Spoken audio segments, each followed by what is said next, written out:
إن الحمد لله نحمده ونستعينه ونستغفره ونعوذ بالله من شرور أنفسنا ومن سيئات أعمالنا من يهده الله فلا مضل له ومن يضلل فلا هادي له وأشهد أن لا إله إلا الله وحده لا شريك له وأشهد أن محمدا عبده ورسوله يا أيها الناس اتقوا ربكم الذي خلقكم من نفس واحدة وخلق منها زوجها وبث منهما رجالا كثيرا ونساء واتقوا الله الذي تساءلون به والأرحام إن الله كان عليكم رقيبا يا أيها الذين آمنوا اتقوا الله حق تقاته ولا تموتن إلا وأنتم مسلمون يا أيها الذين آمنوا اتقوا الله وقولوا قولا سديدا يصلح لكم أعمالكم ويغفر لكم ذنوبكم ومن يطع الله ورسوله فقد فاز فوزا عظيما أما بعد فإن أصدق الحديث كتاب الله وخير الهدي هدي محمد صلى الله عليه وسلم وشر الأمور محدثاتها وكل محدثة بدعة وكل بدعة ضلالة وكل ضلالة في النار أما بعد فإن الله عز وجل أمركم بالتقوى وأمركم بالإيمان بالغيب সম্মানিত মুসলিয়ান ইকরাম, আল্লাহ তাআলা আমাদেরকে তাকওয়া অবলম্বন করার নির্দেশ দিয়েছেন। আল্লাহ তাআলা আমাদেরকে ঈমান বিল গায়বের অর্ডার দিয়েছেন। ঈমান বিল গায়বের একটা অংশ হচ্ছে মালায়েকাদের উপর ঈমান। মালায়েকাদের উপর ঈমানের একটি অংশ আমরা গত খুতবাতে আলোচনা করেছি। আজকে বাকি অংশ আলোচনা করব, যে অংশ আমাদের সাথে ওতপ্রোতভাবে জড়িত। ঈমানদার যখন জানবে যে সে এই পৃথিবীতে এমনি তাকে ছেড়ে দেওয়া হয়নি। আল্লাহ তাআলা কোরআনে কারীম বলেছেন, আফাহাসিবতুম আন্নামা খালাকনাকুম আবাসান ওয়া আন্নাকুম ইলাইনা লা তুরজাউন। মানুষ যখন মনে করবে যে তাকে আবাস বেহুদা সৃষ্টি করা হয়নি এবং সে মানুষ আল্লাহর কাছে ফিরে যেতে হবে, তখন তার চিন্তা করতে হবে দুনিয়ার বুকে তার কি করণীয় রয়েছে। যখন জানতে পারবে যে আমার প্রতিটি কাজ পর্যবেক্ষণ করা হচ্ছে, আমার সাথে এমন আল্লাহর কিছু সৃষ্টি রয়েছে যাদেরকে আমি দেখতে পাই না, কিন্তু তারা আমাকে দেখতে পাচ্ছে প্রতিনিয়ত, তখন অবশ্যই সে সাবধান হবে। প্রতিটি মানুষ যখন চিন্তা করে, যখন সে কোনো জায়গায় যখন লেখা থাকে এই ভবন ক্যামেরা নিয়ন্ত্রিত, তখন সে যতটুকু সাবধান হয়, আল্লাহ তাআলার এই মালায়েকাদের উপর ঈমান আনলে তার সাবধানতার মাত্রা আরও বহুগুণ বেড়ে যাবে। কারণ ক্যামেরা সব জায়গায় ক্যাচ করতে পারে না, আবার নষ্ট হয়ে যায়, কিন্তু ফেরেশতাদের খাতায় সব কিছু লিপিবদ্ধ হয়ে যায় এবং তারা সব কিছু দেখতে পায়। এর অর্থ হচ্ছে আপনার কর্মকাণ্ড লিপিবদ্ধ করা হচ্ছে, যতই লুকান না কেন সে তা থেকে আপনি পালিয়ে যেতে পারবেন না তাদের থেকে। সুতরাং ঈমানদার সাবধান হয়, আর কাফের সে তো বেপরোয়া হবেই, কারণ সে ঈমান বিল গায়বের তার কোনো অংশ নেই। সম্মানিত মুসলিয়ান ইকরাম, গত পর্বে আমরা আলোচনা করছিলাম মালায়েকাদের বিভিন্ন বৈশিষ্ট্য নিয়ে। আজকে আমরা আলোচনা করব মালায়েকাদের সাথে আদম এবং বনি আদমের কি সম্পর্ক। সর্বশেষ আমরা বলেছিলাম যে আদম আলাইহিস সালাতু ওয়াস সালামের সাথে ফেরেশতাদের যে কর্মকাণ্ড ঘটেছিল তা চারটি, যেগুলো কোরআন এবং সুন্নাহে এসেছে। প্রথমত, আদম আলাইহিস সালাতু ওয়াস সালামের সৃষ্টির সময় আল্লাহ তাআলা জানিয়েছিলেন ফেরেশতাদেরকে যে আমি এমন একটি এমন একটি জাতি সৃষ্টি করতে যাচ্ছি যারা প্রজন্মের পর প্রজন্ম জমিনকে আবাদ করবে। এটাই হচ্ছে খলিফা শব্দের মূল অর্থ। এটাই খলিফা শব্দের মূল অর্থ, যা বিশুদ্ধ তাফসীর সমূহে এসেছে। হ্যাঁ, যারা দুনিয়ার বুকে থাকবে তারা আল্লাহর দ্বীন কায়েম করবে, প্রতিষ্ঠা করবে, সেটা আলাদা কথা। কিন্তু খলিফা শব্দের মূল অর্থ হচ্ছে ইয়াখলুফু বা'দুহুম বা'দান, একে অপরের প্রতিনিধিত্ব করবে। একজন মারা যাবে, ছেলে বাবা মারা যাবে, ছেলে থাকবে অথবা নাতি থাকবে। এইভাবে আল্লাহ তাআলা দুনিয়াকে আবাদ করার ব্যবস্থাপনা করবেন। ফেরেশতারা বললেন, আমরা তো তাসবিহ পাঠ করছি, অর্থাৎ তারা আসমানে তাসবিহ পাঠ করে, তাদের জায়গা আকাশ আসমানে। আল্লাহ তাআলা বললেন, ইন্নী আ'লামু মা লা তা'লামুন, আমি যা জানি তোমরা তা জানো না। দ্বিতীয়ত, যখন ফেরেশতারা আল্লাহ তাআলা যখন আদমকে সৃষ্টি করলেন, ফেরেশতাদের দিয়ে তাকে সম্মানিত করলেন। সে সম্মান সূচক সেজদার ব্যবস্থাপনা করলেন। এটা এই জন্য যে দুনিয়ার বুকে এই সৃষ্টি যখন যাবে, তোমরা তাদের প্রতি যত ভালো ব্যবহার সব কিছু তাদের প্রতি করবে, তাদের কাজে সহযোগিতা করবে, তাদের ব্যাপারে তোমাদের তোমাদের একটু ইতিবাচক ভূমিকা সবসময় যেন থাকে, আল্লাহ তাআলা সেই ব্যবস্থাপনা করে দিলেন। তৃতীয়ত, আদম আলাইহিস সালাতু ওয়াস সালাম যখন দুনিয়াতে মারা গেলেন, তখন ফেরেশতাদের দিয়ে আদম আলাইহিস সালাতু ওয়াস সালামকে গোসলের ব্যবস্থা করলেন। এর আগে আদম আলাইহিস সালাতু ওয়াস সালাম সৃষ্টি হওয়ার পরেই ফেরেশতাদের সালাম দিলেন, ফেরেশতারা সালামের উত্তর দিলেন। আল্লাহ তাআলা বলে দিলেন, এটা হচ্ছে তোমার এবং তোমার অদুনা আরও যারা আসবে ভবিষ্যতে তাদের জন্য সালাম বা তাহিয়া বা গ্রিটিংস বা শুভেচ্ছা বিনিময়ের রীতি। সেই জন্য আমরা একই জিনিস এখনও আমরা বলি, আসসালামু আলাইকুম রহমতুল্লাহ বারকাতুহু বলি। ফেরেশতারা যেভাবে উত্তর দিয়েছে ওয়ালাইকুম আসসালাম রহমতুল্লাহ বারকাতুহু আমরা বলে থাকি। এটা হচ্ছে ফেরেশতাদের সাথে আদম আলাইহিস সালাতু ওয়াস সালামের বিভিন্ন কর্মকাণ্ড। ফেরেশতাদের সাথে ঈমানদারদের বা বনি আদমের ঈমানদার কাফের সবার সাথে একটি বিশেষ সম্পর্ক রয়েছে। সেই বিষয়গুলি আমি আলোচনা করতে চাই। এক নম্বর হচ্ছে, ফেরেশতারা যখন একজন বনি আদম যখন মায়ের পেটে আসে, আমরা জানি যে আদম এবং হাওয়া ব্যতীত প্রত্যেকেই মায়ের পেট থেকে এসেছেন। মায়ের পেটে যখন থাকে আল্লাহ তাআলা তখন তার জন্য কি ফেরেশতাদের মাধ্যমে কি ব্যবস্থাপনা করেন সেটা আমরা জানতে চাই। আবু যর রাদিয়াল্লাহু আনহু তিনি বলেন, যখন বীর্যের উপরে 42 দিন পার হয়, 42 রাত পার হয়, আল্লাহ তাআলা তখন একজন ফেরেশতা পাঠান। সেই ফেরেশতা সেটাকে সূরত দেন, একটা সূরতের ব্যবস্থাপনা করেন এবং তার চোখ, কান এবং চামড়া এবং গোশত, হাড় এগুলো তার মধ্যে ব্যবস্থাপনা শুরু করে দেন। তারপর সে বলেন, ইয়া রব যাকার না উনসা, হে রব পুরুষ হবে না নারী হবে? তখন আল্লাহ তাআলা তার সিদ্ধান্ত অনুসারে যা বলেন সেটা ফেরেশতা লিখে দেন। এর অর্থ হচ্ছে 42 দিন পার হওয়ার পর থেকে সেটা কার্যক্রম শুরু হয়ে যায়, কিন্তু সেটা 120 দিনে পূর্ণতা লাভ করে। 120 দিনে পূর্ণতা লাভ করে। এরপরে হাদিস 3টি এসে, 3টির মধ্যে কোনো বিরোধ নেই। অর্থাৎ আল্লাহ তাআলা 42 দিন পরে ফেরেশতা পাঠান এবং ধীরে ধীরে সেটা যখন পূর্ণতা না পাওয়া পর্যন্ত ফেরেশতার কর্মকাণ্ড চলতে থাকে।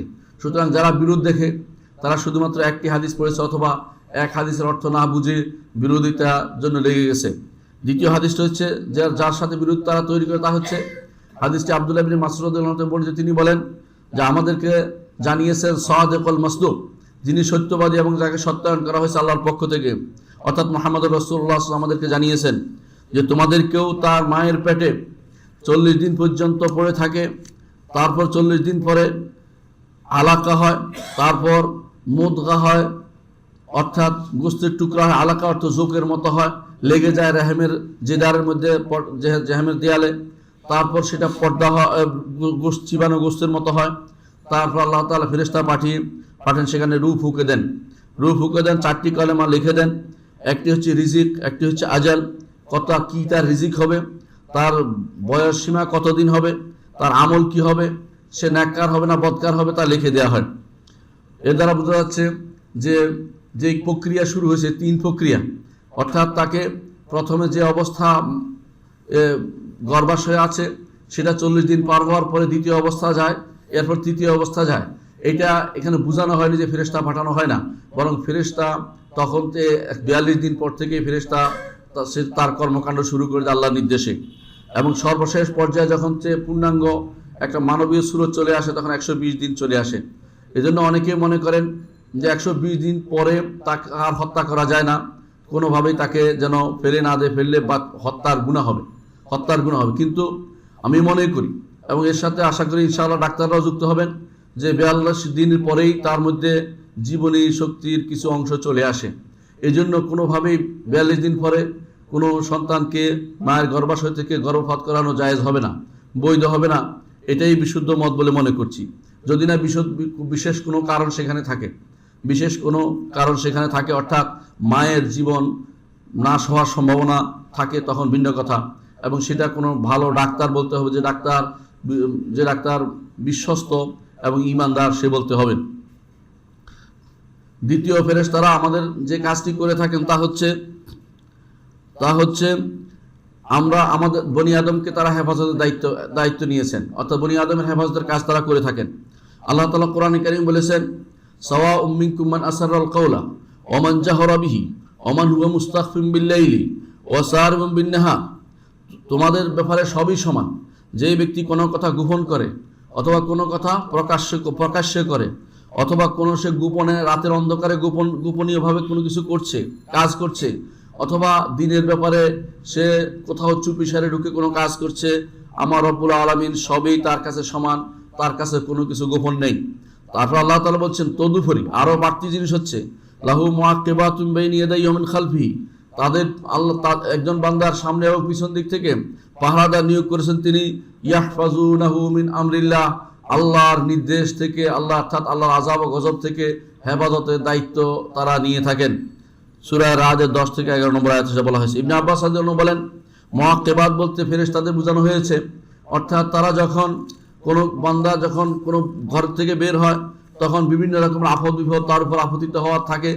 আল্লাহর ইচ্ছায় ফেরেশতারা পাহারা দেয়, আল্লাহর ইচ্ছায় ফেরেশতারা পাহারা দেয়, কিন্তু আল্লাহর নির্দেশ যেটা তাকদিরে লেখা আছে এটা যখন হবে ফেরেশতারা তখন দূরে সরে দাঁড়ায়।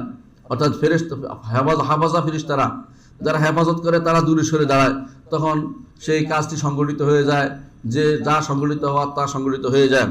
মুজাহিদ রহমতুল্লাহ আলাইহি বলেন যখন কোনো বান্দা বের হয় তখন ফেরেশতারা তার হেফাজতে থাকে, তার ঘুমের মধ্যেও থাকে, এমনকি তার জাগ্রত অবস্থায় থাকে। কি হেফাজত করে? মানুষ থেকে, জিন থেকে এবং জীবজন্তু থেকে এবং হায়ানা জন্তু থেকে বা যে সমস্ত জিনিস মানুষকে ক্ষতি করে সেগুলি থেকে।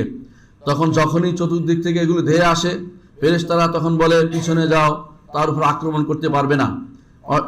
কিন্তু যখন আল্লাহ তাআলার নির্ধারিত তাকদীর যখন এসে যাবে যে এটা হবেই, তখন সেটা ফেরেশতারা সেটা বুঝতে পারে, সেটা সরে দাঁড়ায় তারা।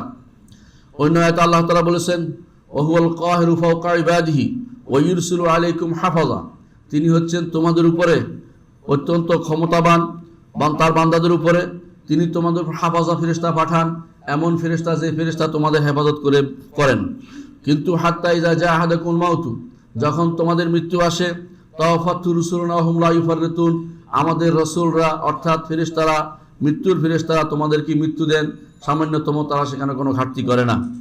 আলী রাদিয়াল্লাহু আনহুকে বলা হয়েছিল যে আপনাকে কিছু মানুষ হত্যা করতে চায়, তখন তিনি বলেন একজন মানুষের সাথে দুজন ফেরেশতা থাকেই যারা তাকে হেফাজত করে যতক্ষণ পর্যন্ত যেগুলি সে করতে পারেন সেগুলিতে তার হেফাজত করতে থাকে।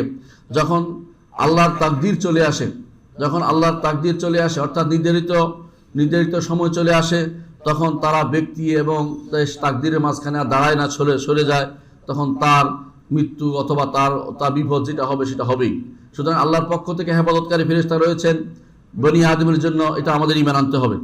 তৃতীয়ত যেই বিষয় ঈমান আনতে হবে যে ফেরেশতাদের আর তৃতীয় কাজ হচ্ছে তারা আল্লাহর পক্ষ থেকে তার রাসূলদের কাছে ওহী নিয়ে আসেন, নবীদের কাছে। কোরআনে কারীম আল্লাহ তাআলা বলেছেন কুল মান কানা আদুওয়াল জিবরিলা ফাইন্নাহু নাযালা আলা কলবিকা মুসাদ্দিকাল লিমা বাইনা ইয়াদাইহি, হে নবী বলে দিন যারা জিবরিলের শত্রু হবে সে তো শুধুমাত্র আপনার কলবের উপর আল্লাহর অনুমতিক্রমে আল্লাহ তাআলার যা নাজিল করে সে নাজিল করেন। অর্থাৎ জিবরিল এর কাজই হচ্ছে আল্লাহর পক্ষ থেকে ওহী নিয়ে নবীদের কাছে এবং রাসূলদের কাছে আগমন করা। অন্য আয়াতে আল্লাহ তাআলা বলেন নাযালা বিহির রূহুল আমিন, এই কোরআন নিয়ে নাজিল হয়েছে রূহুল আমিন, যিনি আপনার কলবের উপরে কোরআন নিয়ে তিনি দিচ্ছেন, জানাচ্ছেন যাতে আপনি মুনজিরিন, যাতে আপনি ভীতি প্রদর্শনকারীদের অন্তর্ভুক্ত হতে পারেন। চতুর্থ যে কাজটি মালাইকারা ফেরেশতারা করে থাকে বনি আদমের সাথে, তা হচ্ছে তারা মানুষের অন্তরে ভালো কাজের আগ্রহ জাগ্রত করে দেয়, মানুষের অন্তরে ভালো কাজের আগ্রহ জাগ্রত করে দেয়। রাসূলুল্লাহ সাল্লাল্লাহু আলাইহি ওয়াসাল্লাম বলেছেন তোমাদের মধ্যে প্রত্যেকের সাথে একজন করে কারিন আছে, সে কারিন একজন জিন একজন মালাইকা, অর্থাৎ মালাইকা এবং জিন দুইটা আছে, দুই ধরনের কারিন আপনার সাথে আছে। কারণ সূরা কফের মধ্যে উল্লেখ করা হয়েছে ওয়াকালা কারিনুহু, এই কারিন অর্থ হচ্ছে তার সাথী সঙ্গী যা কখনো ছাড়ে না।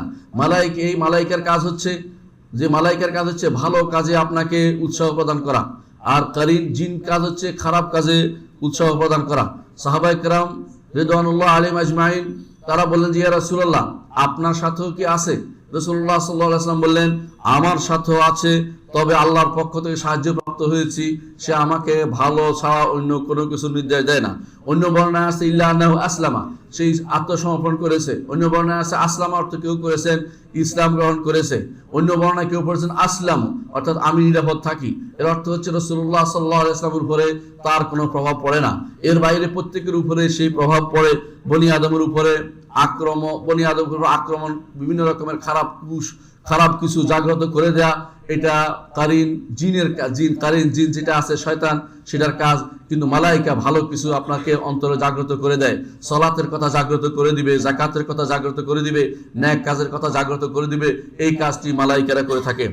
পঞ্চম যে কাজটি করে থাকে মালাইকারা, তা হচ্ছে বনি আদমের আমলের হেফাজত করে। বনি আদমের আমলের হেফাজত করে। কোরআনে কারীম আল্লাহ তাআলা বলেন, ওয়া ইন্না আলাইকুম লাহাফিজিন কিরামান কাতিবিন ইয়ালামুনা মা তাফআলুন, তোমাদের উপরে হেফাজতকারী ফেরেশতা রয়েছে, কিরামান কাতিবিন, সম্মানিত লেখকবৃন্দ, তোমরা যা করো তা তারা জানে। কিরামান কাতিবিন দুইজন নয়, কিরামান কাতিবিন অর্থ সম্মানিত লেখকবৃন্দ। কিরামান অনেকে মনে করে কিরামান একজনের নাম, কাতিবিন আরেকজনের নাম, তা কিন্তু ঠিক নয়। কাতিবিন কিরাম এটা হচ্ছে মূল শব্দ। এটাকে আল্লাহ তাআলা কিরামান কাতিবিন, কিরাম অর্থ সম্মানিত আগে উল্লেখ করেছেন, কারণ ফেরেশতারা কারো উপর জুলুম করেন না, এরা সম্মানিত।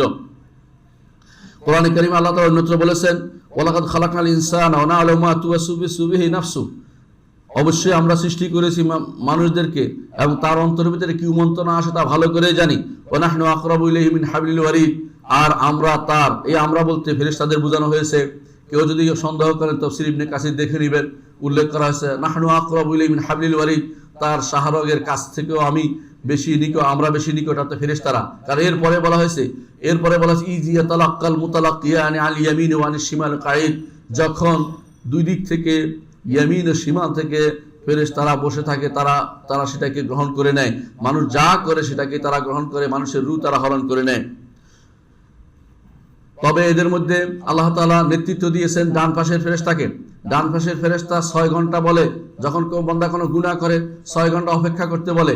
6 ঘন্টা পরে তখন যদি সে তওবা ইস্তেগফার করে, তখন ডান কাজের ফেরেশতা লিখে, ডান কাজে যারা আছে তারা লিখে নেয়, এর বাম কাজে যারা আছে তারা লিখতে পারে না। এর মধ্যে তওবা ইস্তেগফার না করে তখন শুধুমাত্র বাম পাশের ফেরেশতা যে আছে তারা লিখে নেয়। কারণ আল্লাহ তাআলা বান্দার প্রতি রহমদিল, তিনি চেয়েছেন বান্দা তওবা ইস্তেগফার করবে, তখন বহুগুণ বর্ধিত আকারে আল্লাহ তাআলা নেক লিখে সেই ফেরেশতাকে সেই সুযোগ প্রদান করেন। এখন হয়তো আপনার প্রশ্ন আসতে পারে যে আল্লাহ তাআলা বান্দা কি কাজ করে, বান্দা কি কাজ চিন্তা করে, এটা কি ফেরেশতারা বুঝতে পারে? ফেরেশতারা বান্দার আচরণ দেখে, তার চিন্তা ভাবনা দেখে, তার বিভিন্ন রকমের অঙ্গভঙ্গি দেখে বুঝতে পারে যে সে কোন কাজ করতে যাচ্ছে। এর পক্ষে হাদিসও আছে, রাসূলুল্লাহ সাল্লাল্লাহু আলাইহি ওয়াসাল্লাম বলেছেন, কেউ যখন একটা ভালো কাজের চিন্তা করে তখন তার নেক লেখা হয়ে যায়, আর যখন খারাপ কাজের চিন্তা করে এরপরে সে যখন তওবা ইস্তেগফার করে তখন তার খারাপ কাজে মুক্ত হয়ে ভালো ফেরেশতারা তার জন্য ভালোটাই লিখে নেয়। সুতরাং ইমানদারের জন্য এটা বিশাল সুবিধা, যখনই খারাপ কিছু আসবে তখন সে তওবা করলে তার জন্য ভালো কিছু লেখা হয়ে যায়। কিন্তু আমাদের উদ্দেশ্য হচ্ছে এটা বলা যে যখন কেউ চিন্তা করে কোনো কিছু তখনই ফেরেশতারা বুঝতে পারে। এজন্য আল্লাহ তাআলা বলছেন ইয়ালামুনা মা তাফআলুন, যা করো অন্তর আমলও তারা বুঝতে পারে, এজন্য অন্তর আমলের সাথে তারা লিখে নেয়। ফেরেশতাদের আরেকটি কাজ হচ্ছে বান্দাকে নেক কাজের প্রতি আহ্বান করা। রাসূলুল্লাহ ষষ্ঠ কাজটি এটা। রাসূলুল্লাহ সাল্লাল্লাহু আলাইহি ওয়াসাল্লাম বলেছেন, প্রতিদিন সকালবেলা 2 জন ফেরেশতা অবতীর্ণ হয়। এখন বলতে পারেন সকালবেলা কোথাও অবতীর্ণ হচ্ছে, আল্লাহর ফেরেশতার অভাব নাই।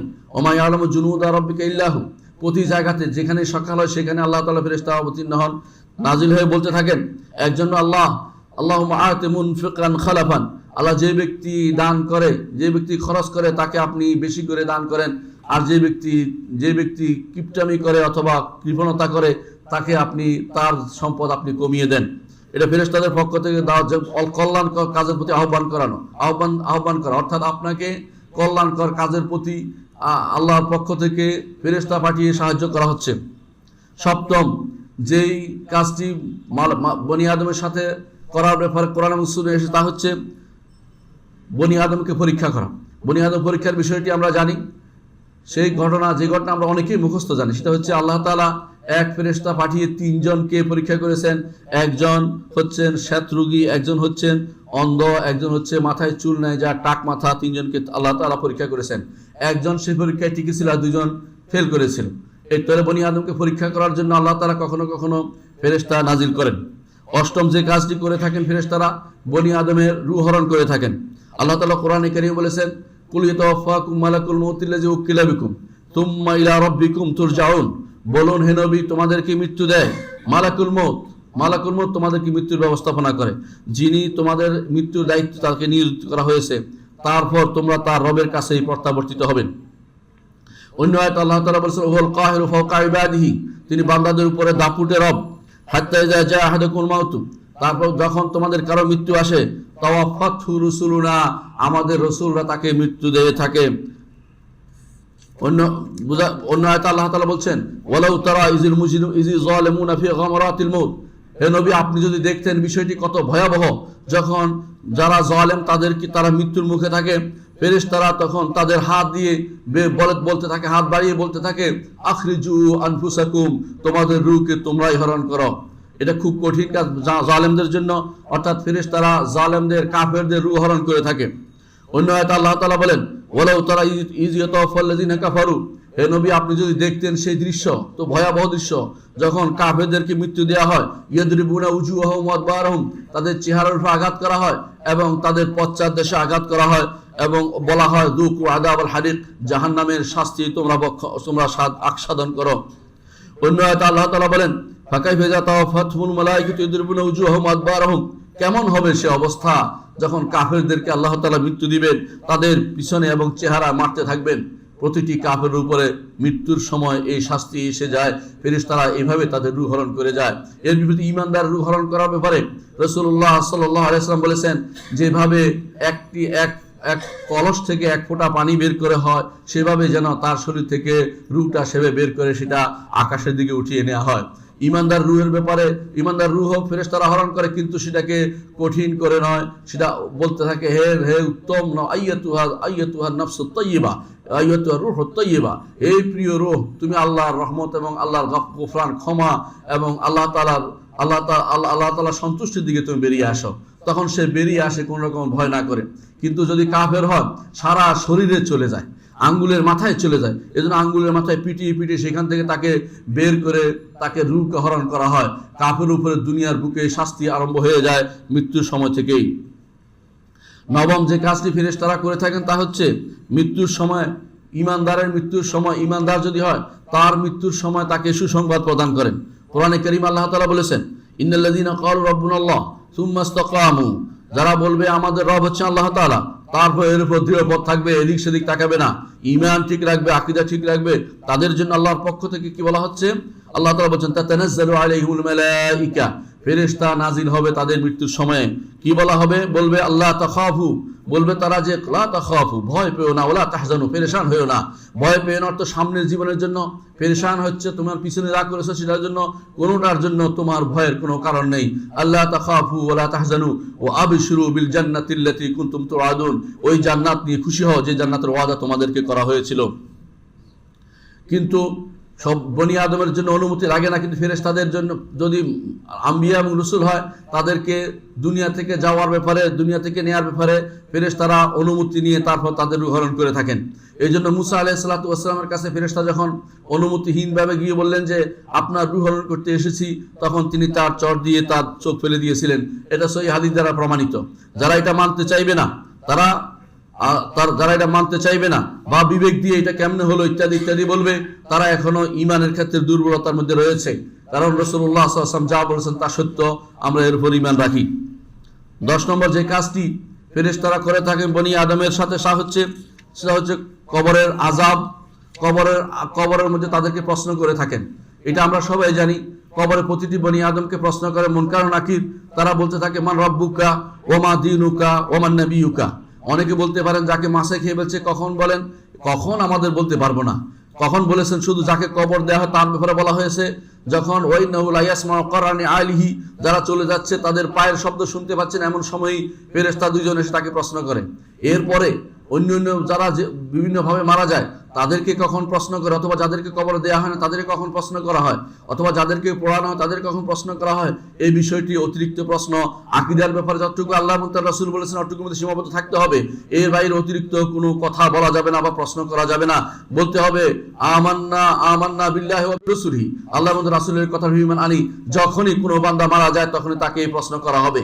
এর অর্থ এই যে প্রশ্ন তার থাকবেই। তবে কিছু মানুষকে এই প্রশ্ন থেকে আল্লাহ তাআলা আলাদা করেছেন। রাসূল বলেছেন যে ব্যক্তি আল্লাহ জিহাদে মারা যাবে, যে ব্যক্তি জিহাদে মারা যাবে তা সে এই ফিতনা থেকে মুক্ত থাকবে। অনুরূপভাবে যে ব্যক্তি সীমান্ত পাহারা দেয়, মুসলিম দেশের সীমান্ত পাহারা দেওয়া অবস্থা মারা যাবে, সেও এই ফিতনা থেকে মুক্ত থাকবে, তাকেও প্রশ্ন করা হবে না। এর অর্থ হচ্ছে যে আল্লাহ তাআলা ঈমানদারদেরকে এই প্রশ্নগুলি করার জন্য কারণ আছে, যে কারণগুলি সেখানে প্রয়োজন নেই, সে তো জান দিয়ে দিয়েছে আল্লাহর রাস্তায়, জীবনটা উৎসর্গ, সেখানে আর প্রশ্ন করার দরকার নেই। তার জন্য সবই হাদিসে শুধুমাত্র বলছি, আমরা নিজেদের পক্ষ থেকে কোনো কিছু বলছি না যে কেন প্রশ্ন করা হবে না, কারণ তার তো প্রমাণ দিয়েই দিচ্ছে, প্রমাণ দিয়েই সে কবরে চলে যাচ্ছেন, শুধু এই জন্য আর জিজ্ঞাসা করার প্রয়োজন হবে না। কিন্তু এর বাইরে ঈমানদার মাত্রই তাকে প্রশ্ন করা হবে যে তোমার রবকে, তোমার দ্বীনকে, তুমি কাকে রব মেনে দুনিয়াতে এসেছিলে, তুমি কি আল্লাহকে রব মেনেছিলে কিনা, তার আসমা সিফাতে স্বীকার করেছিলে কিনা, তার ইবাদত করেছিলে কিনা, তোমার দ্বীন কি ছিল, ইসলামকে দ্বীন হিসাবে, পূর্ণাঙ্গ জীবন ব্যবস্থা হিসাবে, পূর্ণাঙ্গ একটি দ্বীন হিসাবে তুমি মেনে এসেছিলে কিনা, অথবা মুহাম্মদুর রাসূলুল্লাহ সাল্লাল্লাহু আলাইহি ওয়াসাল্লাম আদর্শকে সর্বশেষ আদর্শ এবং সর্বোত্তম আদর্শ হিসাবে তুমি মেনে দুনিয়া জীবনযাপন করেছিলে কিনা, এই প্রশ্ন প্রতিটি বনি আদমকে করা হবে। যদি উত্তর দিতে পারে তাহলে তার পরবর্তী সময় উত্তম হবে, আর যদি উত্তর দিতে না পারে পরবর্তী সময় তার জন্য আরো মারাত্মক হবে।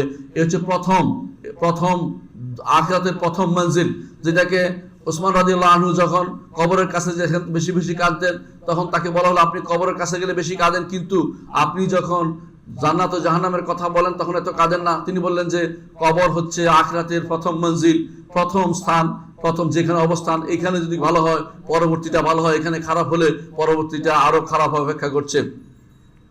এ হচ্ছে মালাইকাদের সাথে বনি আদমের সম্পর্ক। মালাইকাদের সাথে ঈমানদারদের কি কি সম্পর্ক, এগুলো আমি একটু বলতে চাই। এক নম্বর হচ্ছে তারা ঈমানদারদেরকে ভালোবাসেন। প্রমাণ হচ্ছে রাসূলুল্লাহ সাল্লাল্লাহু আলাইহি ওয়াসাল্লাম বলেছেন, আল্লাহ তাআলা যখন কাউকে ভালোবাসেন তখন জিবরিলকে ডেকে বলেন, আলা ইন্নী আহবাবতু ফুলান ফাহিব্বা, হে জিবরিল মনে রাখো দুনিয়ার বুকে অমুককে আমি ভালোবেসেছি, তুমিও তাকে ভালোবাসো। জিবরিল তখন তাকে ভালোবাসতে আরম্ভ করেন। জিবরিল তখন ডেকে বলেন, ফি মালাকুতিস সামা, আকাশের রাজত্ব ডেকে বলেন, আলা ইন্না রাব্বাকুম আহাব্বা ফুলান ফাহিব্বু, জেনে রাখো তোমাদের রব দুনিয়ার বুকে অমুক ব্যক্তিকে ভালোবেসেছেন, তোমরাও তাকে ভালোবাসো। তখন আকাশে তার জন্য ভালোবাসা, সবাই ভালোবাসতে থাকে ফেরেশতারা, আর দুনিয়ার বুকে তার জন্য গ্রহণযোগ্যতা ঢেলে দেওয়া হয়। আল্লাহু আকবার। ঈমানদার আল্লাহর পক্ষ থেকে ভালোবাসা পাওয়া দুনিয়ার সবচেয়ে বড় নিয়ামত হিসাবে ঈমানদার গ্রহণ করে থাকে, কারণ আল্লাহর ভালোবাসার সাথে সাথে ফেরেশতাদের ভালোবাসাও তার জন্য অর্জিত হয়ে যায়। বোঝা গেল যে ঈমানদারদেরকে ফেরেশতারা ভালোবাসেন। দ্বিতীয় যে কাজটি করে থাকেন ঈমানদারদের সাথে, তা হচ্ছে ঈমানদারদের সহযোগিতা করেন, সহযোগিতা করেন, তার কর্মকাণ্ডে বিভিন্ন কাজে সাহায্য করেন। এর প্রমাণ হচ্ছে রাসূলুল্লাহ সাল্লাল্লাহু আলাইহি ওয়াসাল্লাম বলেছেন, যখন কোনো ব্যক্তি নিজে পদ চেয়ে দেয়, অর্থাৎ বিচারের পদ চেয়ে নেয়, অথবা ক্ষমতার পদ চেয়ে নেয়, ক্ষমতার জন্য ব্যস্ত হয়ে পড়ে, ক্ষমতার পদ চেয়ে নেয়, তখন তাকে নিজের উপরে সুপর্দ করা হয়, তুমি যেমনি করো সামনে তাকে সাহায্য করা হয় না। আর যে ব্যক্তি যাকে এই কাজের দায়িত্ব এসে যায়, সেটা করতে বাধ্য হয়েছে, এই জন্য করছে, তখন আল্লাহর পক্ষ থেকে ফেরেশতা তাকে সাহায্য করে থাকে। তৃতীয় যে কাজটি ফেরেশতারা করে থাকে ঈমানদারদের জন্য তাদের সুন্দর আলোচনা রয়েছে, অর্থাৎ ঈমানদারদেরকে তারা সুন্দরভাবে আলোচনা করে, তাদের জন্য দোয়া করে। এর প্রমাণ হচ্ছে কোরআনে কারীম আল্লাহ তাআলা বলেছেন, ইন্নাল্লাহা ওয়া মালাইকাতুহু ইউসাল্লুনা আলান নবী ইয়া আইয়ুহাল্লাযীনা আমানু সাল্লু আলাইহি ওয়া সাল্লিমু তাসলিমা। হে ঈমানদারগণ, আল্লাহ এবং তার রাসূল, আল্লাহ এবং ফেরেশতারা রাসূলকে উত্তমভাবে স্মরণ করেন। আমরা জানি সালাত মিনাল্লাহ, আল্লাহর পক্ষ থেকে সালাত হচ্ছে উত্তমভাবে স্মরণ করা, এই ব্যক্তিকে উত্তমভাবে স্মরণ করা, কারণ আল্লাহ তো আর দোয়া করবে না। আর রহমতের যে দোয়া করা হয়, রহমতের অর্থ করা, অনেকে সালাত তো রহমত করে থাকেন, তা বিশুদ্ধ নয়, কারণ সালাতের সাথে রহমত হাদিসে এসেছে, সালাত এবং রহমত আসার সালাওয়াতুল্লাহ ওয়া বারাকাতুহু আলাইকুম আহলাল বাইত ইন্নাহু হামিদুম মাজিদ দেখা বলা হয়েছে। এর অর্থ হচ্ছে সালাতের অর্থ রহমত বা বরকত করা যাবে না, আল্লাহর পক্ষ থেকে করতে হবে। সালাত অর্থ আবুল আলিয়া রাহমাতুল্লাহ যেটা বলেছেন সেটা হচ্ছে যে আল্লাহর পক্ষ থেকে সালাত হচ্ছে বান্দাকে উত্তমভাবে উল্লেখ করা, আল্লাহ বান্দাকে স্মরণ করা। এই জন্য মুহাম্মদুর রাসূলুল্লাহ সাল্লাল্লাহু আলাইহি ওয়াসাল্লাম সালাত অর্থ হচ্ছে আল্লাহর পক্ষ থেকে সালাতের অর্থ হচ্ছে আর মুহাম্মদুর রাসূলুল্লাহ সাল্লাল্লাহু আলাইহি ওয়াসাল্লামকে আল্লাহ তাআলা স্মরণ করা, তার কথা আলোচনা করা।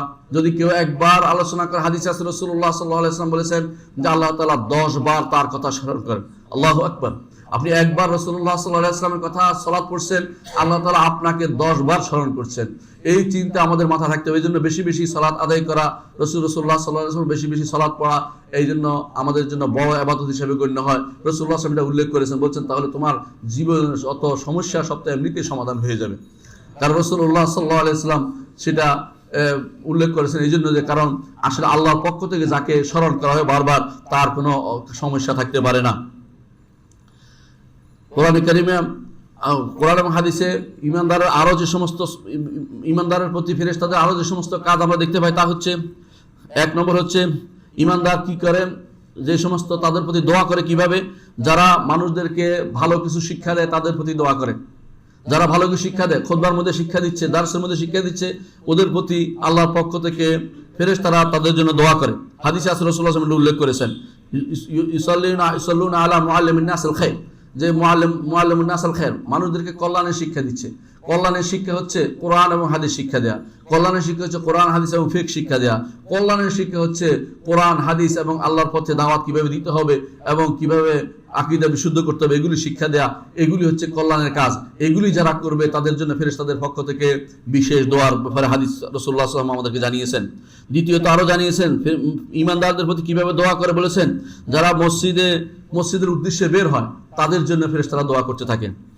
অনুরূপভাবে যারা মসজিদে প্রথম কাতারে দাঁড়ায় তাদের জন্য ফেরেশতারা দোয়া করতে থাকে। অনুরূপভাবে 4 নম্বর যারা সালাতের পরে এক সালাতের পরে আরেক সালাতের পর্যন্ত অপেক্ষা করতে থাকে যে তারা আরেক সালাত পড়বে তারপর যাবে, পুরো সময়টা ফেরেশতারা মুসাল্লির জন্য দোয়া করতে থাকে। অনুরূপভাবে যারা আগের কাতারে খালি অংশ পূরণ করে তাদের জন্য ফেরেশতারা দোয়া করতে থাকে। অথচ অনেক জায়গায় দেখা যায় এমনভাবে দাঁড়ায় যে সামনের কাতার খালি হয়েছে, তিনি যাবেন না, অথচ যাওয়াটা হচ্ছে রাসূলুল্লাহ সাল্লাল্লাহু আলাইহি ওয়াসাল্লামের আদর্শ। অনুরূপভাবে রাসূলুল্লাহ সাল্লাল্লাহু আলাইহি ওয়াসাল্লাম হাদিসে এসেছে আরো দোয়া করতে থাকে যারা সেহরি করে। যারা সেহরি করার অর্থ হচ্ছে সাওম পালন করে, অর্থাৎ যারা সাওম পালন করে এবং তারা সেহরি খায় তাদের জন্য ফেরেশতারা দোয়া করতে থাকে। অনুরূপভাবে ফেরেশতারা দোয়া করতে থাকে যারা নবীর উপরে সালাত পেশ করে। অনুরূপভাবে ফেরেশতারা দোয়া করতে থাকে যারা অসুস্থ রোগীকে দেখতে যায়। অসুস্থ রোগী দেখতে গেলে রাসূলুল্লাহ সাল্লাল্লাহু আলাইহি ওয়াসাল্লাম বলেছেন জান্নাতের যেন বাগানে সে ঘুরে বেড়াচ্ছে, সাথে সাথে ফেরেশতারা তার জন্য দোয়া করতে থাকে। এর অর্থ হচ্ছে এগুলো সবই ফেরেশতাদের দোয়া। সব ফেরেশতাদের যে 3 নম্বর যে কাজ তা হচ্ছে ফেরেশতারা ঈমানদারদের জন্য দোয়া করতে থাকে। 4 নম্বর ফেরেশতাদের ঈমানদারদের সাথে কাজ হচ্ছে যে ঈমানদারদের দোয়াতে তারা আমিন বলে। রাসূলুল্লাহ সাল্লাল্লাহু আলাইহি ওয়াসাল্লাম বলেছেন কেউ যদি কারো ভাইয়ের অনুপস্থিত তার জন্য দোয়া করে, ফেরেশতারা তখন বলে আমিন ওয়ালাকা মিসলু, অর্থাৎ আমি আল্লাহ কবুল করো, তোমার অনুরূপ হোক। তাহলে বোঝা গেল একজন মানুষের জন্য কেউ তার অনুপস্থিত দোয়া করলে বোঝা যায় তার অন্তরের মধ্যে কারোর প্রতি কোনো ক্ষোভ নেই, কোনো বিদ্বেষ নেই, এই অন্তরটা ফেরেশতাদের খুব প্রিয়। ফেরেশতারা তখন বলে আল্লাহ কবুল করো এবং এই ব্যক্তিকেও সেরকম দান করো। এটাও ফেরেশতাদের ঈমানদারদের সাথে একটি কাজ। ফেরেশতাদের ঈমানদারদের সাথে আরেকটি কাজ হচ্ছে ফেরেশতাদের ঈমানদারদের জন্য ইস্তেগফার করে, ক্ষমা প্রার্থনা করে। কোরআনে কারীমে আল্লাহ তাআলা বলছেন তাকাদুস সামাওয়াতু ইয়াতাফাত্তারনা মিন ফাওকিহিন্না, আসমান যেন ফেটে পড়ার উপক্রম হয় তাদের উপর থেকে। ওয়াল মালায়েকাতু ইউসাব্বিহুনা বিহামদি রাব্বিহিম, আল মালায়েকারা তাদের রবের হামদ এবং তাসবিহ পাঠ করে। কি বলে মালায়েকারা? সুবহানাল্লাহি ওয়া বিহামদিহি, সবচেয়ে উত্তম জিকির মালায়েকাদের তা হচ্ছে সুবহানাল্লাহি ওয়া বিহামদিহি। দুনিয়ার বুকেও সেটা উত্তম জিকির অন্তর্ভুক্ত, সেটা হচ্ছে সুবহানাল্লাহি ওয়া বিহামদিহি। সুবহানাল্লাহি ওয়া বিহামদিহি অর্থ হচ্ছে তারা যে সমস্ত খারাপ জিনিস বলছে কাফেররা, সেগুলি থেকে আমার রব কতই না মুক্ত। আমার রবের সাথে কারোর কোনো সাদৃশ্য দেওয়া যায় না। আমার রবের নাম ও গুণ আমরা প্রকাশ করি, আমার রবের নাম ও গুণ সাব্যস্ত করি, এই জন্য সুবহানাল্লাহ বলতে হয়। সুবহানাল্লাহ যেখানে দেখবেন সুবহানাল্লাহ আসছে, এর আগে দেখবেন তার ব্যাপারে কাফেররা খারাপ গুণ দিয়েছে, এই জন্য আল্লাহ তাআলা তার পক্ষ থেকে সুবহানাল্লাহ বলে সেটা জানিয়ে দিলেন। যখন খারাপ গুণ কেউ বলে, যে বাচ্চা বলে ওয়াকালুত্তাখাযার রহমানু ওয়ালাদা, যখন কেউ বলে যে সন্তান গ্রহণ করেছে রব্বুল আলামিন, এরপরে আল্লাহ তাআলা বলছেন যে এই কথার কারণে আসমান জমিন ফেটে পড়ার উপক্রম হয়, এত মারাত্মক কথা। তারপর কি করে? তুসাব্বিহু, তা ফেরেশতারা ইউসাব্বিহুনা বিহামদি রাব্বিহিম, ফেরেশতারা তখন তার রবের হামদ প্রকাশ করে। কারণ তাসবিহর সাথে হামদ একসাথে প্রকাশ করেন। কি বলে? সুবহানাল্লাহি ওয়া বিহামদিহি। আল্লাহ তাআলা তাদের কথাতেই কতই না পবিত্র। এজন্য সুবহানাল্লাহ আম্মা ইউশরিকুন, সুবহানাল্লাহ আম্মা ইয়াসিফুন কোরআনে কারীমে আপনি পাবেন। অর্থ হচ্ছে তাদের শিরিক এবং তাদের সমস্ত খারাপ গুণে গুণান্বিত করার বিষয়টি রয়েছে, সেখান থেকে আল্লাহকে তাসবিহ পাঠ করে, তাসবিহ পাঠের মাধ্যমে আপনি আল্লাহকে যাবতীয় খারাপ গুণ থেকে মুক্ত এবং তিনি সমস্ত ভালো গুণে গুণান্বিত, এই কথাটি আপনি প্রকাশ করছেন। সাথে সাথে ইস্তাগফিরু লিমান ফিল আরদ, জমিনের বুকে যারা আছে ঈমানদার তাদের জন্য এরা ফেরেশতারা ক্ষমা প্রার্থনা করে। আলা ইন্নাল্লাহুল গফুর রহিম, জেনে নাও আল্লাহ তাআলা অবশ্যই ক্ষমাশীল এবং দয়াদ্র। অর্থাৎ ফেরেশতারা দোয়া করে ঈমানদারদের জন্য, ইস্তিগফার ক্ষমা প্রার্থনা করে।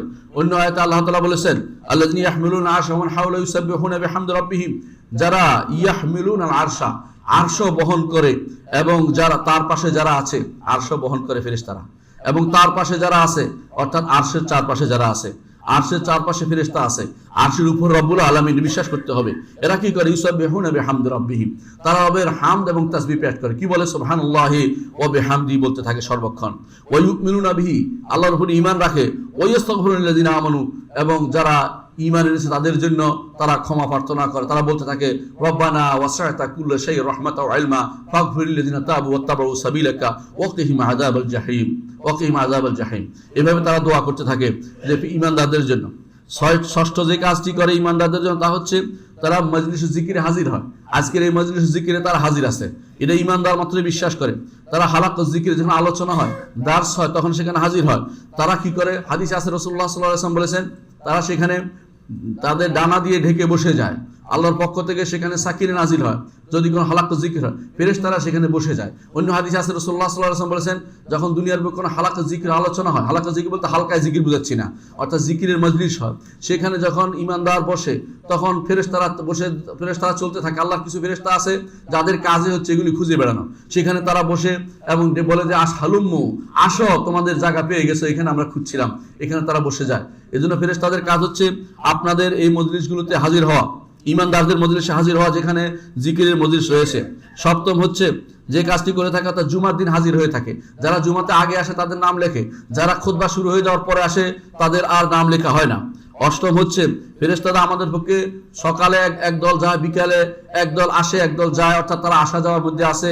আল্লাহর কাছ থেকে আল্লাহর কাছে আমাদের আমলনামা উত্থাপন করা হচ্ছে, উপরে নিয়ে যাওয়া হচ্ছে। 10 নম্বর হচ্ছে রাসূলুল্লাহ সাল্লাল্লাহু আলাইহি ওয়াসাল্লামের 9 নম্বর হচ্ছে রাসূলুল্লাহ সাল্লাল্লাহু আলাইহি ওয়াসাল্লামের কাছে আমাদের সালাম ও সালাত ও সালাম পৌঁছে দিয়ে থাকেন। 10 নম্বর হচ্ছে যে রাসূল, এগুলো সবই হাদিস দ্বারা প্রমাণিত, আমি সময়ের অভাবে হাদিস উল্লেখ করছি না। 10 নম্বর হচ্ছে যে রাসূলুল্লাহ সাল্লাল্লাহু আলাইহি ওয়াসাল্লাম যদি কেউ রাসূলুল্লাহ কোরআন যদি কেউ পড়ে সেখানে ফেরেশতারা নাজিল হয়। আমরা জানেন যে উসাইদ ইবনে হুদায়র রাদিয়াল্লাহু আনহু সে বর্ণিত হাদিসটি যেখানে তিনি কোরআন তেলাওয়াত করছিলেন আর সেখানে ফেরেশতারা নাজিল হচ্ছিল, সেই কাহিনী আপনারা জানেন। 11 নম্বর হচ্ছে তারা বান্দা ঈমানদারের জন্য কখনো কখনো খুশখবর নিয়ে আসেন। যেমন খুশখবর নিয়ে আসছিলেন ইব্রাহিম আলাইহিস সালামের জন্য যে আল্লাহ আপনাকে সন্তান দিচ্ছেন। অনুরূপভাবে খুশখবর নিয়ে এসেছিলেন তিনি খাদিজা রাদিয়াল্লাহু আনহার জন্য। রাসূলুল্লাহ সাল্লাল্লাহু আলাইহি ওয়াসাল্লাম কে বলেছেন যে খাদিজার জন্য আল্লাহ তাআলা জান্নাতে এরকম একটি ঘরের ব্যবস্থাপনা করেছেন। আল্লাহু আকবার। অনুরূপভাবে ফেরেশতারা কখনো কখনো কোনো বান্দাকে সুসংবাদ দেয়, ওই ব্যক্তির জন্য সুসংবাদ দিয়েছেন যিনি আল্লাহর জন্য তার ভাইকে ভালোবেসেছেন এবং দেখা করতে গিয়েছেন। জিজ্ঞাসা করছে তুমি কোথায় যাচ্ছ? বলে আমার ভাই অমুক ভাইকে দেখা করতে যাচ্ছি। বলে কেন? তার সাথে কোনো নেয়ামতের লেনদেন আছে কিনা? মানে কোনো লেনদেন নাই। তাহলে কেন যাচ্ছ? বলে তাকে আমি আল্লাহর জন্য ভালোবাসি। তখন ফেরেশতা বললেন আমি হচ্ছে আল্লাহর ফেরেশতা, আল্লাহ তাআলা পাঠিয়েছেন আমাকে তোমাকে জানাতে আল্লাহ তোমাকে ভালোবাসেন। সুতরাং আল্লাহর জন্য ভালোবাসা এটা বিশাল বিষয়। এই বিষয়টি ফেরেশতাদের মাধ্যমে আমরা জানতে পারি, ফেরেশতারাও তাকে ভালোবাসেন। আল্লাহর পক্ষ থেকে এই সুসংবাদ আসবে, ফেরেশতারা এই সুসংবাদ ঈমানদারদের দিয়ে থাকেন। 12 নম্বর হচ্ছে কখনো কখনো ফেরেশতারা স্বপ্নে এসে ভালো কিছু দেখেন। আপনারা জানেন যে অনেক সময় ভালো কিছু দেখেন মন খুশি হয়ে যায়, কখনো খারাপ কিছু দেখেন মন খারাপ লাগে। ভালো কিছু হলে ফেরেশতাদের পক্ষ থেকে আসছে, রাসূলুল্লাহ সাল্লাল্লাহু আলাইহি ওয়াসাল্লাম আমাদেরকে জানিয়েছেন। 13 নম্বর হচ্ছে কখন যুদ্ধে ফেরেশতারা আমাদের সাথে ঈমানদারদের সাথে যুদ্ধ করেন। বদর, উহুদ এবং অন্যান্য যুদ্ধে এই প্রমাণ আমরা রাসূলুল্লাহ সাল্লাল্লাহু আলাইহি ওয়াসাল্লামের মুখ থেকে আমরা পেয়েছি। 14 নম্বর হচ্ছে রাসূলুল্লাহ সাল্লাল্লাহু আলাইহি ওয়াসাল্লাম হেফাজত দায়িত্ব ফেরেশতারা নিয়েছিলেন।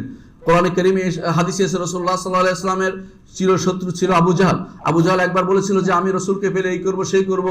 তখন রাসূলুল্লাহ সাল্লাল্লাহু আলাইহি ওয়াসাল্লাম বললেন, যদি সে আমার কাছে আসতো ফেরেশতারা তাকে টুকরা টুকরা করে ফেলতো। এই জন্য সে কাছে আসতে পারে, দেখছে আমি সামনে শুধু আগুন দেখতে পাচ্ছিলাম, অর্থাৎ সে সামনে এসে রাসূলুল্লাহ সাল্লাল্লাহু আলাইহি ওয়াসাল্লামকে আঘাত করতে পারেনি। 15 নম্বর হচ্ছে যে ইমানদাররা বিপদ হলে কখনো কখনো ফেরেশতারা তার সাহায্য করেন।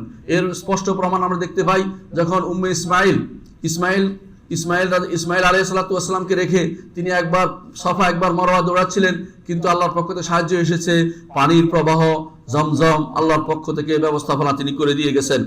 16 নম্বর হচ্ছে যে ফেরেশতারা জানাজাতে হাজির হন। সাদ ইবনে মুআয রাদিয়াল্লাহু আনহুর জানাজাতে 70,000 ফেরেশতা হাজির হয়েছিলেন। 17 নম্বর হচ্ছে যে ফেরেশতারা শহীদদেরকে ছায়া দেন।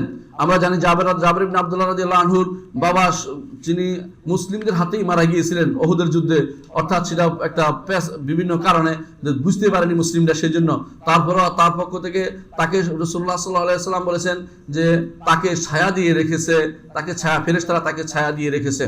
আর আপনারা জানেন ছায়ার কি মূল্য, আরব দেশে যদি কেউ গিয়ে থাকেন তখন বুঝবেন যে ছায়ার কি মূল্য রয়েছে। সুতরাং সেখানে ছায়া দেয়, অর্থাৎ ফেরেশতারা এই কাজটিও করে থাকে। ফেরেশতারা আর কি করে থাকে, কখনো কখনো আল্লাহর কিতাবকে বহন করে নিয়ে থাকে, যেমন তাবুত বহন করে নিয়েছিল, যেমন তালুতের জন্য তাবুত হচ্ছে মূসা আলাইহিস সালাতু ওয়াস সালাম রেখে যাওয়া কিতাব এবং তার বিভিন্ন সামগ্রী, এগুলিকে বহন করে নিয়ে যেত ফেরেশতারা। কোরআনে কারিমে আল্লাহ তাআলা বলেছেন তাহমিলুহুল মালাইকা।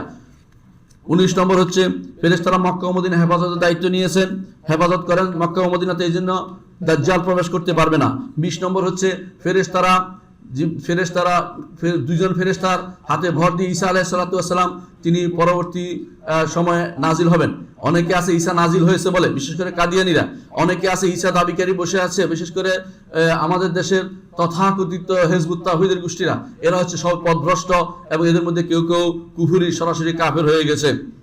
19 নম্বর হচ্ছে যে ফেরেশতারা তাদের ডানা বিছিয়ে আছে শাম দেশের উপরে, আল্লাহর তাকদিরে যা লেখা আছে এর বাইরে বাকি সময় তারা হেফাজতের দায়িত্ব নিয়ে থাকে। 22 নম্বর হচ্ছে ফেরেশতারা তাদের কর্মকাণ্ডের ফেরেশতারা যে সমস্ত কর্মকাণ্ড করে তার সাথে কেউ যদি কোনো একমত হয়, ফেরেশতারা তাদের জন্য একমত হয়, অর্থাৎ তাদের সাথে একাত্ম ঘোষণা করে। যেমন আমিন বললে ফেরেশতারা আমিন বললে আপনিও আমিন বলবেন, অর্থাৎ সেটাকে এবং এটাকে যা ফেরেশতাদের আমিনের সাথে আপনারটা মিশে গেলে রাসূলুল্লাহ সাল্লাল্লাহু আলাইহি ওয়াসাল্লাম বলেছেন তার গুনাহ ক্ষমা করে দেওয়া হয়।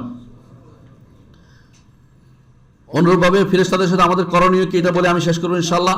ফেরেশতাদের আমাদের করণীয় তাদের উপর যথাযথ ঈমানের বিষয়, আর ফেরেশতাদের যা কষ্ট দেয় সেই সমস্ত কষ্টদায়ক জিনিস থেকে দূরে থাকা। আপনারা জানেন যে বনি আদম যাতে কষ্ট হয় ফেরেশতা তাতে কষ্ট পায়, এই জন্য খারাপ দুর্গন্ধ নিয়ে মসজিদে আসবেন না, হয়তো ফেরেশতাদের কষ্ট দিবেন না। মসজিদে আসার কষ্ট ইমানদারদের কষ্ট দেয়া, আর খারাপ দুর্গন্ধ নিয়ে থাকা ফেরেশতাদের কষ্ট দেয়া। আপনাদের সাথে সবসময় ফেরেশতা থাকে, আপনি যদি কোনো সিগারেট খেয়ে অথবা খারাপ দুর্গন্ধ জিনিস খেয়ে অথবা এমন কিছু খান যা মানুষের কষ্ট দেয়, ফেরেশতাদের তা কষ্ট দেয়। সুতরাং ফেরেশতাদের উপরে কষ্টদায়ক কিছু ব্যবহার করবেন না, কিন্তু আপনি কোনো কিছু ব্যবহার করবেন না। আপনার ডান পাশে ফেরেশতারা অবস্থান করে, এই জন্য সালাতের মধ্যে ডান দিকে থুতু ফেলবেন না। এমনিতেই থুতু ফেলা যায় না সালাতের মধ্যে, বিশেষ কারণে কেউ ফেলে অন্তত ডান দিকে ফেলবেন না। আর সমস্ত ফেরেশতার আপনার মিত্রতা থাকবে, শত্রুতা নয়। অমুককে দেখতে পারি এরকম কিছু হবে না। ইহুদি এবং নাসারাদের মতো যেন আমাদের কর্মকাণ্ড না হয় যে অমুক ফেরেশতা আমাদের মিত্র, অমুক আমাদের শত্রু, এমন কিছু যেন আমাদের না হয়। সমস্ত ফেরেশতাদের ব্যাপারে ভালো ধারণা আমাদের পোষণ করতে হবে। ফেরেশতাদের সাথে ফাসিকদের কি কাজ? ফেরেশতারা ফাসিকদেরকে আযাব নাজিল করে। আপনারা জানেন যে ইতিপূর্বে যে সমস্ত জাতি ধ্বংস করা হয়েছে, ফেরেশতারা তাদেরকে ধ্বংসের মুখে নিয়ে গেছেন আল্লাহর পক্ষ থেকে। তারা এসে কখনো কখনো চিৎকার করে তাদেরকে শেষ করে দিয়েছেন, কখনো কখনো উল্টিয়ে দিয়েছেন জমিনকে, বিভিন্নভাবে তাদেরকে শাস্তি দিয়েছেন। অনুরূপভাবে ফেরেশতারা কাফেরদেরকে লানত করেন, কোরআন এবং সুন্নাতে সেটা রয়েছে। ফেরেশতারা ওই নারীকে লানত করেন যেই নারী স্বামীর ডাকে সাড়া দেয় না। আশা করি এটা অর্থ বুঝেছেন। অনুরূপভাবে ফেরেশতারা ওই ব্যক্তিকে লানত করে যে ব্যক্তি কাউকে ভয় দেখায়, কোনো লোহার কিছু দিয়ে ভয় দেখায়, সেটা ছুরি হতে পারে অথবা তরবারি হতে পারে অথবা কোনো গুলি হতে পারে, কোনো কিছু দিয়ে ভয় দেখায়, ফেরেশতারা তার উপর লানত করেন। ফেরেশতারা যারা রাসূলুল্লাহ সাল্লাল্লাহু আলাইহি ওয়াসাল্লামের সাহাবীদেরকে কোনো রকমের খারাপ গুণে গুণান্বিত করে, ফেরেশতারা তাদেরকে লানত করেন। ফেরেশতারা যারা আল্লাহর শরীয়তকে প্রবর্তন করতে বাধা দেয় তাদের উপর লানত করেন। কোরআন এবং সুন্নাহ দিয়ে হাদিস দিয়ে সেটা প্রমাণিত হয়েছে। ফেরেশতারা যারা বেদাত করবে, যাদেরকে প্রশ্রয় দেয়, তাদেরকে ফেরেশতারা তাদেরকেও লানত করেন। সুতরাং আমাদের জানতে হবে ফেরেশতারা আমাদের চারপাশে আছে, ঈমানদার কাফের সবাই চারপাশে আছে।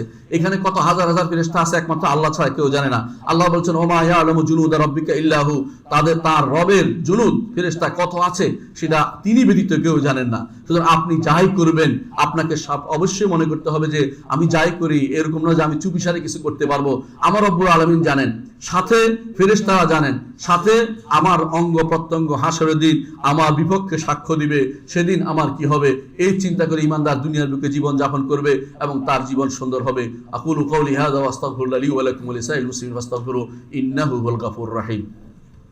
ইন্নাল হামদালিল্লাহ নাহমাদুহু ওয়া নাস্তাঈনুহু ওয়া নাস্তাগফিরুহু ওয়া নাউযু বিল্লাহি মিন শুরুরি আনফুসিনা ওয়া মিন সাইয়্যাতি আমালিনা মান ইয়াহদিহিল্লাহু ফালা মুদিল্লা লাহু ওয়া মান ইউদ্লিল ফালা হাদিয়া লাহু ওয়া আশহাদু আল লা ইলাহা ইল্লাল্লাহু ওয়াহদাহু লা শারীকা লাহু ওয়া আশহাদু আন্না মুহাম্মাদান আবদুহু ওয়া রাসূলুহু। আম্মা বা'দ। সম্মানিত মুসলিয়ানি کرام, বলছিলাম ফেরেশতাদের বিষয়টি। আজকে আমাদের ফেরেশতাদের বিষয়ে আলোচনা এই জন্য করছি, এই বিষয়গুলি আমাদের জানা থাকা দরকার। ঈমানদার সেগুলো জানবে, এগুলো জানাটা খুবই জরুরি। অন্তত ফেরেশতাদের ব্যাপারে যদি ঈমান না থাকে, আপনার কোনো বিষয়ে যদি কোরআন এবং সুন্নাহ আসে নির্দ্বিধায় সেটা মেনে নেবেন, না থাকলে আপনার ঈমান কিন্তু শুদ্ধ হবে না, এটা মনে রাখতে হবে। ঈমান শুদ্ধ হতে হলে ফেরেশতাদের ঈমান রাখতে হবে এবং এইটাই কোরআনে কারীম আল্লাহ তাআলা আমাদের ঘোষণা করেছেন, রাসূলুল্লাহ সাল্লাল্লাহু আলাইহি ওয়াসাল্লাম ঘোষণা করেছেন হাদিসে জিবরিল সহ বিভিন্ন হাদিসে। এজন্য ফেরেশতাদের ঈমান রাখতে হবে।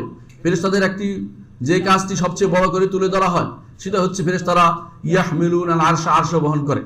আরশ বহন করে ফেরেশতা 8 জন ফেরেশতা, 4 জন নয়। 4 জনের কথা উল্লেখ করা আছে এক হাদিসে, এক কবিতায়, কিন্তু ফেরেশতা বহনকারীর সংখ্যা হচ্ছে 8 জন। এটাই কোরআন এবং এটাই হাদিস, বিভিন্ন হাদিস দ্বারা প্রমাণিত হয়েছে। কোরআনে কারীমে সেটা বলা হয়েছে ওয়াইয়াহমিলু আরশা রাব্বিকা ফাওকাহুম ইয়াওমাইদিন সামানিয়া। তারা বিশাল সৃষ্টি, বিশাল সবচেয়ে কাছের ফেরেশতাগুলো বেশ কাছে হচ্ছে ইসরাফিল আলাইহিস সালাতু ওয়াস সালাম। তিনি হামালাতিল আরশ, আরশ বহনকারী ফেরেশতাদের একজন। ইসরাফিল আলাইহিস সালাতু ওয়াস সালাম তিনি আরশ বহন করছেন, সাথে তার মাথা তাক করে আছেন, সিংহা মুখে নিয়ে আছেন। কখন সিংহায় ফুৎকার অর্ডার দেওয়া হবে সেই জন্য তিনি এক চিত্তে এক পলক চিত্তে সেদিকে তাকিয়ে এক নেত্রে তাকিয়ে আছেন, কখন নির্দেশ আসবে সেই জন্য সেইভাবে প্রস্তুত হয়ে আছেন। এই জন্য রাসূলুল্লাহ সাল্লাল্লাহু আলাইহি ওয়াসাল্লামকে জিজ্ঞাসা করা হয়েছিল, ইয়া রাসূল আপনাকে পেরেশান দেখাচ্ছে, আপনাকে কোনো শান্তি দেখতে পাচ্ছেন না, ঘটনা কি? রাসূল বললেন যে কিভাবে শান্তি পেতে পারি, ওই ফেরেশতা তো এখনো সিংহায় মুখে নিয়ে বসে আছে, কখন সিংহায় ফুৎকার দেওয়া হবে তখনই আবার আল্লাহর সামনে উপস্থিত হতে হবে। এই জন্য আল্লাহর সামনে উপস্থিত বিষয়টি খুবই গুরুত্বপূর্ণ। ওয়ালিমান খাফা মাকাম রাব্বিহি জান্নাতান, যে ব্যক্তি ভয় করবে আল্লাহর সামনে উপস্থিত হতে হবে তাকে, সে ব্যক্তি এই ভয়ের কারণে আল্লাহ তাআলা তার জন্য 2টি জান্নাত রেখেছেন। সুতরাং ঈমানদার আল্লাহর সামনে উপস্থিত বিষয়টি সবসময় স্মরণ রাখে। সুতরাং আমাদেরকে আল্লাহর সামনে উপস্থিতি বিষয়টি স্মরণ রাখতে হবে। আল্লাহ আমাদেরকে দ্বীনের উপর কবুল করুন এবং ঈমানকে প্রতিষ্ঠিত করার তৌফিক দান করুন। ফেরেশতাদের উপর ঈমান যেন যথাযথ হয় সেই তৌফিক আল্লাহ তাআলা আমাদের দান করুন। আল্লাহু সাল্লু আলা সাইয়্যিদিল বাশারিয়া মুহাম্মদ ইবনে আবদুল্লাহ কামা আমাল্লাহু আযজা ওয়া জাল্লা ফি কিতাবিহি ওয়া যান্না বি মালাইকাতিল মুসাব্বিহাতিল কুদসি ওয়া যাল্লাতা বিকুম আইয়ুহাল মুমিনুন ফাকালা তাআলা মুখবিরান ওয়া আমিরা ইন্নাল্লাহা ওয়া মালাইকাতাহু ইউসাল্লুনা আলান নবী ইয়া আইয়ুহাল্লাযিনা আমানু সাল্লু আলাইহি ওয়া সাল্লিমু তাসলিমা ওয়া ক্বালা النبي صلى الله عليه وسلم من صلى عليه مرة صلى الله عليه بعشرا اللهم صل على محمد وعلى آل محمد كما صليت على إبراهيم وعلى آل إبراهيم إنك حميد مجيد اللهم بارك على محمد وعلى آل محمد كما باركت على إبراهيم وعلى آل إبراهيم إنك حميد مجيد اللهم ارض عن الخلفاء الراشدين أبي بكر وعمر وعثمان وعلي وعن سائر الصحابة والتابعين رضوان الله عليهم أجمعين اللهم اغفر لنا ولإخواننا الذين سبقونا بالإيمان ولا تجعل في قلوبنا غلا للذين آمنوا ربنا إنك رؤوف رحيم اللهم اغفر لنا أجمعين اللهم اغفر لنا أجمعين اللهم اغفر لنا اللهم وانصرنا اللهم انصر المسلمين في كل مكان وأيدهم بتأييدك يا رحمن يا أكرم الأكرمين يا مجيب السائلين আল্লাহ আমাদের সবাইকে আপনি ক্ষমা করে দিন। আল্লাহ সবাইকে আপনি ঈমানে মজবুতি দান করুন। আল্লাহ আমাদেরকে সবাই দ্বীন শিখার তৌফিক দান করুন। আল্লাহ দ্বীনের উপর সুপ্রতিষ্ঠিত রাখুন। আল্লাহ আমাদের জীবনের সমস্ত গুনাহ আপনি ক্ষমা করে দিন। আল্লাহ আমাদেরকে আপনি ক্ষমা করে দিন। আল্লাহ আমাদের মধ্যে যারা অসুস্থ তাদেরকে আপনি সুস্থতা দান করুন। বিশেষ করে আল্লাহ আমাদের এই মসজিদের মুসল্লি, একজন মুসল্লির অসুস্থ শাশুড়ি হাসপাতালে কষ্ট পাচ্ছে, আল্লাহ তার ব্যাপারে আপনার ফয়সালা আপনি করে দিন। আল্লাহ তাকে সুস্থতা দান করুন। আল্লাহ তাকে সুস্থতা দান করে আমি দোয়াই করব। আর যদি আপনার ফয়সালা থাকে সে ব্যাপারে আপনি ফয়সালা করবেন। আল্লাহ তার কষ্ট থেকে তাকে মুক্তি দান করুন। আল্লাহ আমাদেরকে আপনি ক্ষমা করে দিন। আল্লাহ আমাদের জীবিত মৃত সবাইকে আপনি ক্ষমা করে দিন। আল্লাহ আমাদেরকে আপনি বিপদ আপদ থেকে উদ্ধার করুন। আমাদের উপর যারা শত্রুতা করে না জেনে আল্লাহ তাদেরকে আমাদের পক্ষে এনে দিন, অথবা তাদেরকে আল্লাহ আমাদের পথ থেকে দূরে সরিয়ে দিন। আল্লাহ আমাদেরকে আপনি ক্ষমা করে দিন। আল্লাহ আমাদের দিনকে, এই আমাদের বিশুদ্ধ আকীদা ও মানহাজকে সারা পৃথিবী সহ বাংলাদেশে যে কোনো আনাচে কাছে প্রতিষ্ঠা করার তৌফিক আপনি আমাদের দিন। আল্লাহ আমাদের প্রত্যেককে আপনি দাঁড়িয়ে বানিয়ে দিন। আল্লাহ আমাদেরকে আপনি ক্ষমা করুন। আমাদের মসজিদকে আপনি কিয়ামত পর্যন্ত মানাল হুদা হেদায়েতের মার্কাজ হিসেবে কবুল করুন। আল্লাহ এই মসজিদের প্রতিষ্ঠাতা যারা আছেন এবং যারা এই মসজিদের পক্ষে কাজ করেন, যারা মসজিদের পক্ষে বিভিন্নভাবে সহযোগিতা করে যাচ্ছেন, সবাইকে আপনি ক্ষমা করে দিন, তাদের সবাইকে আপনি কবুল করুন, দ্বীনের জন্য কবুল করুন। আল্লাহুম্মা গফির ওয়ারহাম আনতা খায়রুর রাহিমিন। ইবাদাল্লাহ রাহিমাকুমুল্লাহ, ইন্নাল্লাহা ইয়া'মুরু বিল আদলি ওয়াল ইহসান ওয়া ইতা'i যিল কুরবা ওয়া ইয়ানহা আনিল ফাহশা'i ওয়াল মুনকারি ওয়াল বাগই ইয়া'iদুকুম লা'আল্লাকুম তাযাক্কারুন ওয়া লাযিকরুল্লাহি আকবার। আল্লাহু ইয়া'লামু মা তাসনাউন।